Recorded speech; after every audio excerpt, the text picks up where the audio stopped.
Lesson 5 is about element exists. In previous lesson, we know that in each button we have sleep button. In many cases, we need to wait for an element to appear on the website. And that's the purpose of element exists button. In this example, I open youtube.com and I want to wait sign in button at the right corner of the screen. So I create element exists button. Select the full extract.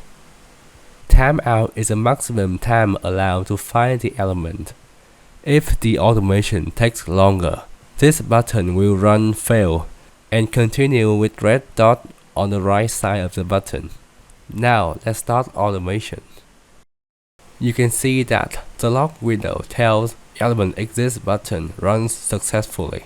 What would happen if I intentionally type the wrong selector? Of course, the button will be failed and runs from the red dot on the right side. That's all about element exists button. See you in next lesson.